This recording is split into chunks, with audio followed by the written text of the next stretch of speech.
कातिल हैं, आप क्या सज़ा चाहते हो उनके लिए? सर मैं यही सज़ा चाहता हूँ, उनको फांसी होनी चाहिए। ऐसा किसी दूसरे के साथ फिर ना हो कभी, इसलिए वो जितने भी हों और जिनकी साजिश है उन सभी को फांसी होनी चाहिए सर वो अब बताने से नहीं, मैं बता नहीं सकता मैं कितना चाहता था, वो आपको ही पता है। और इस चीज़ का अगर उनको फांसी होगी तभी हमें सुकून मिलेगा। और दूसरे बंदों को जो मेरा छोटा भाई था वो, अगर मैं झूठ बोलता हूँ तो वो पा में उसको ले रहा हूँ। मैं अगर झूठ बोल रहा हूँ, मैं सबसे बड़ा मेरा छोटा भाई है वो, और उन्हें जुर्म किया है, ये क्रिमिनल है। और उनका जो पकड़ने हैं उनको पकड़ने रहे हैं, वो पीछे हैं। जो उनकी साजिश करने वाले वो पीछे रखे हुए हैं उन्हें।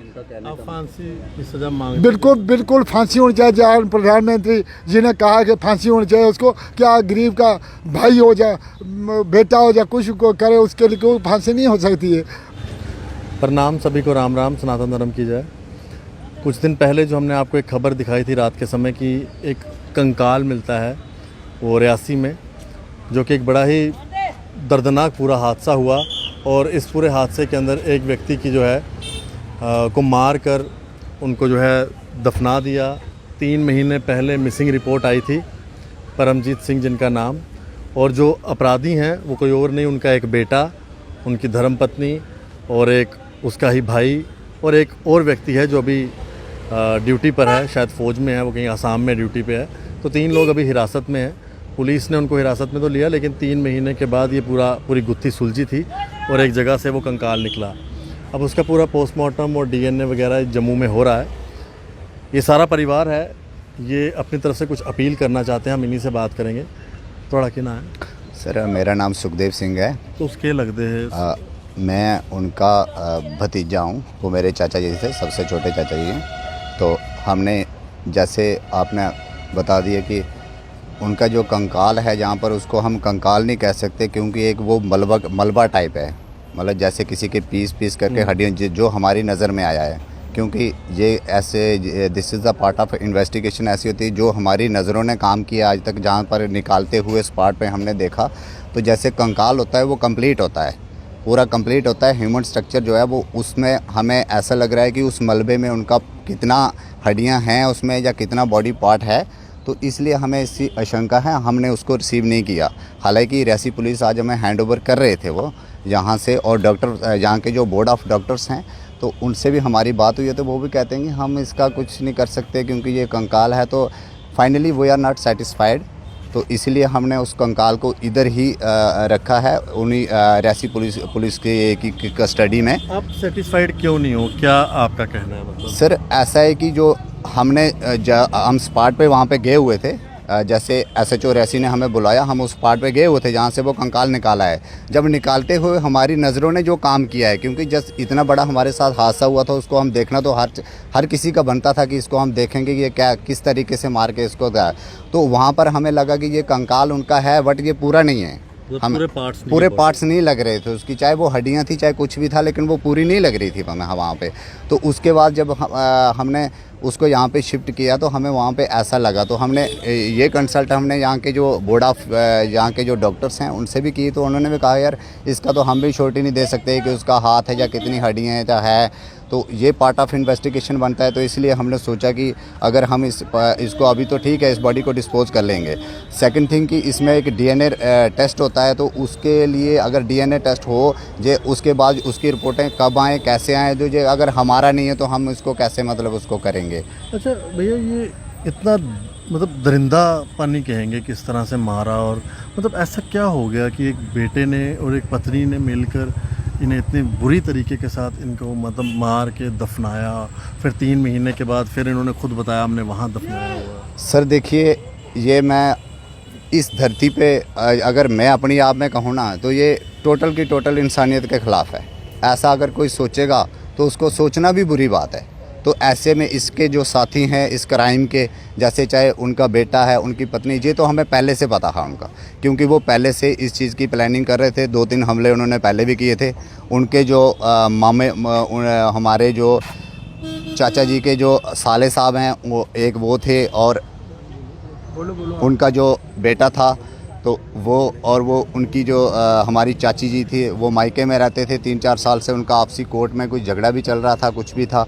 तो उन्होंने 3-4 हमले पहले भी किए थे, वो हमें बताते थे फिज़िकली, लेकिन उसकी कुछ रिपोर्ट्स भी छोटी मोटी दी होंगी। तो कोर्ट में उसका चल रहा है या कहीं थाने में, ये रियासी पुलिस को सब पता है इसका। तो इसी तरीके से करते करते उन्होंने एंड में ये किया कि एक दिन मौका टाल के उनको मौत के घाट उतार दिया, और इतनी बुरी तरह से मारा है उनको, जैसे डिक्टेशन दे रहे हैं कि उनको किडनैप किया। पहले किडनैप करने के बाद किसी अनजान जगह पे ले गए, पता नहीं कहाँ ले गए, और उसके बाद मार के फिर उसके बाद उनकी डेड बॉडी को वहाँ पे दफनाया, जैसा ये रिपोर्ट सामने आई है। तो सर इससे हमें इंसाफ या हर इंसान को ऐसे ही मिलेगा, ये हर एक उस इंसान को इंसाफ मिलना चाहिए। वो तो चले गए हैं, लेकिन पीछे वाली सोसाइटी जो है, तो इससे हम ये चाहते हैं कि ज़रा इस चीज़ के ऊपर ध्यान दें कि इस केस के जो विक्टिम्स हैं उनको कम से कम उनको जो हैंगिंग होनी चाहिए उनके लिए, ताकि आने वाले ऐसे इंसानियत के ख़िलाफ़ किसी के कदम उठाने की ज़रूरत ना पड़े किसी को। देखिए, जो परमजीत सिंह की जो पूरा हादसा हुआ है, ये उसमें पूरी बात ये बता रहे हैं, पहले भी हमने आपको बताया कि इतना दरिंदापन जो किया ऐसा कोई ना करे, इसलिए बिल्कुल सही कहा, फांसी होनी चाहिए। इनका एक बेटा भी इन्वॉल्व था जिसने ये सब कुछ किया है, और एक बेटा यहाँ पे मौजूद है। बेटा, आपका क्या नाम है? मेरा नाम विशाल ठाकुर है। विशाल, क्या बताओगे आप, आपके एक भाई ने इस तरह का काम किया, मतलब ऐसा क्यों किया आपको? सर इस चीज़ का मुझे नहीं पता है, उसको पता होगा। आप क्या चाहते हो, भाई के खिलाफ क्या सज़ा होनी चाहिए जिसने आपके पिताजी को ऐसे किया? सर जो कानूनी कार्रवाई होती है वही होनी चाहिए। हाँ सर, और आप वो कुछ ही नहीं, इंसाफ मांगते हो? वो ही नहीं, उसके साथ ही जो भी साथी हैं पीछे सभी को होनी चाहिए। एक आपकी मदर भी इसमें इन्वॉल्व थी? सर अभी वेरिफिकेशन पूरी हुई नहीं है, जब होगी तो पता चलेगा। पर साजिश तो उनकी भी है। उनकी भी है। क्योंकि अगर वो उनको समझाते तो वो काम नहीं करते ऐसे। तो सर इसके बाद हमारी ये रिक्वेस्ट रहेगी आपके चैनल के माध्यम से कि एसएसपी रियासी श्री अमित गुप्ता जी वो यहाँ पर आएँ और हमें समझाएं ये चीज़, यहाँ पे वो उसकी और बोर्ड ऑफ टीम जो डॉक्टर्स की है वो हमें अश्योर करें कि ये बॉडी जो है उन्हीं की है या इसके पार्ट्स जो हैं पूरे हैं। तो इसमें सर हाल ही में उसी दौरान एक हमें सोशल मीडिया पे ही हमें सुनने को मिला था कि कुछ इंसान के बॉडी पार्ट्स बिखरे हुए कहीं रामनगर या उधमपुर से कहीं मिले थे। तो हमें इस चीज़ की आशंका भी है कि कहीं दरिंदों ने ऐसा काम करके उनके बॉडी पार्ट्स को कहीं अलग अलग जगहों पे नहीं बखेरा हो। तो इसलिए हम इसको अभी इस बॉडी का हम थोड़ा एग्जामिनेशन चाहते हैं, और एसएसपी श्री अमित गुप्ता जी आएँ रियासी से। कुछ ऐसा भी सुनने में आ रहा था कि पुलिस ने आपको पूरा साथ नहीं दिया, क्या पुलिस ने साथ दिया आपका? सर आप इस चीज़ से आप खुद ही समझ लो कि हमने 27 तारीख को वो गायब हो जाते हैं, और 27 के बाद 28, 29, 30 तक हम अब उनको अपने लेवल पे वेरीफाई करते हैं कि वो, हमने सोचा कहीं रिश्तेदार के घर चले गए। उनके ऊपर एक एफआईआर भी लगी हुई थी रियासी पुलिस में स्टेशन में, वो शायद 154 या कुछ ऐसा कुछ आर्टिकल लगाया था, वो पुलिस जानेगी। तो हमने सोचा कि शायद पुलिस के डर के बारे में कहीं आगे पीछे छुपे होंगे, क्योंकि उनका फ़ोन जो है 27 को 2 बजे के बाद स्विच ऑफ हो गया था, हमारे कॉन्टैक्ट से वो बाहर चले गए थे। तो हमने सोचा शायद इधर हैं। उसके बाद हमने वेरीफाई करने के बाद हमने 30 तारीख को इसकी 30 मार्च 2023 को हमने इसकी जो मिसिंग लगाई थी, और मिसिंग के साथ हमने ये भी लगाया था कि ये लोग जो हैं उनको डराते धमकाते थे, उनका फॉलो कर रहे थे, उनका पीछा कर रहे थे। तो उनको हमने ये कहा था कि ये लोग आप इनको पकड़ो, इनको अरेस्ट करो, और इनसे आपको इनका पता चल जाएगा। तो वहाँ पर सर उसके बाद क्या होता है कि रियासी पुलिस की तरफ से एक थोड़े दिन के बाद हम कोर्ट में भी गए, तो रियासी पुलिस की तरफ से वहाँ से एक आती है कि ये इनके रिश्तेदारों के घर में ये छुपा होगा, परमजीत सिंह इनके रिश्तेदारों के घर छुपा होगा, और ये जो इसके जो हमारे फादर साहब दिलीप सिंह जी हैं जिन्होंने मिसिंग लगाई है, ये पुलिस को मिसलीड कर रहे हैं। ये डॉक्यूमेंट रियासी पुलिस ने कोर्ट में दिया हुआ है, जिसका एक ऑथेंटिक प्रूफ वो कोर्ट में है। उन्होंने कहा है कि वहाँ पे, और उसके बाद 3 महीने के बाद हमने डीआईजी साहब के पास अप्रोच की, क्योंकि उनके पास गए या हम आला अफसरों के पास गए, तो वहाँ से उन्होंने शायद क्या हुआ क्या नहीं, तो उसके तीसरे दिन हमें कॉल आती है कि हम अपने घरों में थे कि आप जल्दी से जल्दी आओ। एसएचओ साहब ने हमें रियासी जो अमित शर्मा जी हैं उन्होंने हमें बुलाया कि आप वहाँ पे आओ। ये लगभग 3 महीने के बाद की बात है, 3 या पौने 3 महीने, 2 महीने 26-30 की ऐसे इसकी बात है। तो उन्होंने कहा कि आप हमारे पास आओ और आप ये काम हमें कुछ इनपुट्स मिली हैं। तो हम वहाँ पे आए, तो लगभग हम 4 बजे उनके पास पहुंचे, तो उसके बाद उन्होंने वहाँ पे स्पॉट पे लिया, उनकी आगे उनकी गाड़ियाँ थी, पीछे हम लोग थे, तो वहाँ पे जाके उन्होंने ये प्रोसेस शुरू किया इसका जो निकालना, जिसकी हमने वीडियोस वगैरह जो भी है सोशल मीडिया पे वायरल भी हुई हैं जो भी है सर। तो वहाँ से उसके बाद जो स्केलेटन निकाला, स्केलेटन नहीं कह सकते इसको, मैं हड्डियों का मलबा कहूँगा, क्योंकि स्केलेटन इंसान का अगर काटा नहीं हो उसको तो वो पूरा होता है। तो उसमें छोटी छोटी हड्डियाँ निकल रही थी, कोई पसलियाँ ऐसे उठा के इंसान की, कोई कुछ था कोई कुछ था। तो अब वहाँ पे हमें इतना देखने नहीं दिया, क्योंकि पुलिस बार बार कहती है आप पीछे हट जाओ, आप पीछे हट जाओ, हमें इतना ज़्यादा वहाँ पे उसको नहीं। और आप क्या इंसाफ चाहते हो? क्या मैं सर यही इंसाफ चाहता हूँ कि उसकी पूरी इंक्वायरी होनी चाहिए, उसका छब है वो उसका जोड़कर पूरे उसके अंग होने चाहिए, कि जितने अंग होते हैं वो तो कुत्तों ने तो खाया नहीं है, कहाँ गए वो, सड़ कर भी वो नहीं गए होंगे। बाकी उसका जो जो स्किन है वो सड़ी होगी, मगर हड्डियाँ थोड़ी सड़ी हैं, वो भी नहीं चल रही हैं। और मुझे पूरा विश्वास है कि गुंडे लोगों ने पहले इस पर साजिश रचाई है, वो बाद में हम बताएंगे आपको। उनके हमारे पास कुछ रिकॉर्डिंग्स है, वो उनको पूछ नहीं रहे। जो मैंने दी थी 30 तारीख को उसकी मिसिंग रिपोर्ट, तो साहब कहते थे आपको कैसे पता है वो। मैंने कहा कि इतने आदमी जो मुलजिम दिए 10 महीने, उनमें से 3-4 आदमी अनवाल हुए हैं।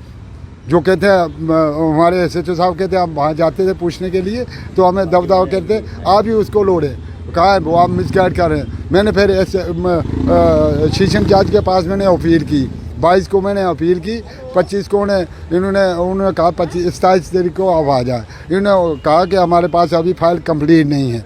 हम कहते हैं इसकी लोकेशन दो, लोकेशन नहीं देते। SSP साहब के हम पास गए थे, तो उन्होंने कहा था इनके बनाओ 4-4 आदमी की टीम बनाओ, और उसको लोकेशन क्यों नहीं आती है। जिससे हम फ़ोन करते थे वो रोप डालते थे पुलिस वाले के, आप उसको ढूंढो। मैं घूमता रहा, लोगों को पता है, गांव में घूमा कि हो सकता है भाई कहाँ होगा। वो कहते आप काम नहीं कर रहे, काम तो पुलिस का काम था। मगर जिस वक्त मैंने उनके पास बात की, तो एक IO था, वो मुझे कहता आप जज लगे हुए हैं, और मेरी बहन ने फ़ोन किया आप जज लगे, कहते हैं आप उसकी लोकेशन दे। हमने लोकेशन दे, हम ट्रेस कर रहे हैं, मैं नहीं जानता, अनपढ़ आदमी है सर, ट्रेस किसको कहते हैं या क्या करते हैं, मगर वो कहते हैं हम ट्रेस करते हैं। नहीं एक सेकंड। तो उसके बाद में मैंने उनको कहा कि ये आपकी ड्यूटी है। उन्होंने कहा वो जज लगी है। तो मैंने 22 तारीख को मैंने अप्लाई किया जज साहब के पास, सेशन जज के पास। 27 को जवाब देते हैं कि अभी हमारे पास काम है। और उसके बाद मुझे दूसरी तारीख दी, तो वहाँ कहते हैं कि दलीप सिंह जो है वो हमें मिसयूज़ कर रहा है। उसे खुद पता है कि वो कहाँ है, उसको पता है वो जिंदा है। ऐसा कहते हुए जिस मेरे खिलाफ उन्होंने दिया कि पूरे ऑल पीपल ऑफ द दिमाग के जो भी हैं वो सब उनके खिलाफ हैं, वो खिलाफ हैं, इसलिए जो मिस यूज़ कर रहे हैं उन्हें खुद उसको छुपाया है। वो मुझे लगाते थे धब्बा। आज मैंने जो कहा है उनमें से 3-4 तो अनवाल हुए हैं। जो मैंने कहा मैंने मुझे किया है उनको कर रहा था। बिल्कुल, ये जो पूरा मामला था उसके अंदर ये सभी परिवार के लोग जो है अपनी तरफ से रिक्वेस्ट कर रहे हैं, और बिल्कुल सही कहा इन्होंने। जब भी कोई इस तरह केस बनता है तो पहले तो थानों में जो IO होते हैं वही बंदों को इतना परेशान करते हैं कि अगर वो परेशान ना करें, केस को अच्छे से तरीके से देखें, तो 3 महीने नहीं लगते। तो मैं IO साहब को भी बोलूँगा कि, और कंसर्न SHO साहब को भी, कि थोड़ा सा जब कोई गरीब आदमी कोई कंप्लेंट लेकर आए तो उनकी बात सुन लेनी चाहिए। उन्हीं को ही नहीं कहना चाहिए कि आप ही को सब कुछ पता, जैसे ये लोग कह रहे हैं। और वरना 3 महीने से पहले ही जो है परमजीत सिंह जी की जो डेड बॉडी मिल जाती है, और शायद और पहले जो है पता चलता कि पूरा केस के अंदर कौन कौन इन्वॉल्व है। देखते रहें JK मीडिया। धन्यवाद। राम राम। सनातन धर्म की जय।